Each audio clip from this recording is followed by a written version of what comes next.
بسم اللہ الرحمن الرحیم۔ آپ سبھی دوستوں کو السلام علیکم ورحمۃ اللہ وبرکاتہ۔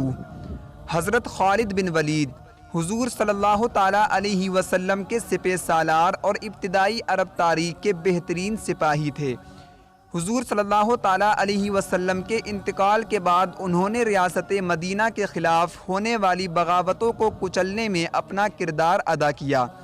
اس کے بعد حضرت خالد بن ولید نے ساسانی اور بازنطینی سلطنتوں کو شکست دے کر نہ صرف مدینے کی چھوٹی سی ریاست کو ایک عالمی طاقت میں تبدیل کر دیا بلکہ پہلے درجے کے عالمی فاتحین میں بھی اپنے آپ کو شامل کرا لیا۔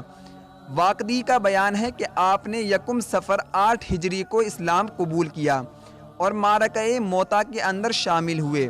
اس روز امارت نہ ہونے کی وجہ سے آپ امیر بنے اور اس روز آپ نے شدید جنگ کی جس کے اندر آپ کی مثال نہیں دیکھی جاتی اور آپ کے ہاتھ سے 9 تلواریں ٹوٹ گئیں۔ حضرت خالد بن ولید نے 125 کے قریب جنگوں میں حصہ لیا اور کسی میں بھی شکست نہیں کھائی۔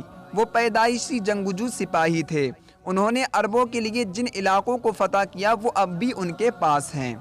خالد بن ولید کو اپنے انتقال سے پہلے اس چیز کا بہت افسوس تھا کہ وہ بستر پر اپنی جان دے رہے ہیں۔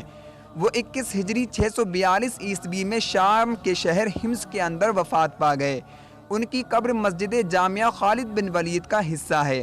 اپنی وفات پر انہوں نے خلیفۃ الوقت عمر فاروق کے ہاتھوں اپنی جائیداد کی تقسیم کی وصیت کی۔ آج کی اس ویڈیو کے اندر صرف اتنا ہی۔ اگلی ویڈیو کے اندر ہم ایک نئے بیان کے ساتھ حاضر ہوں گے۔ جب تک کے لیے السلام علیکم ورحمۃ اللہ وبرکاتہ۔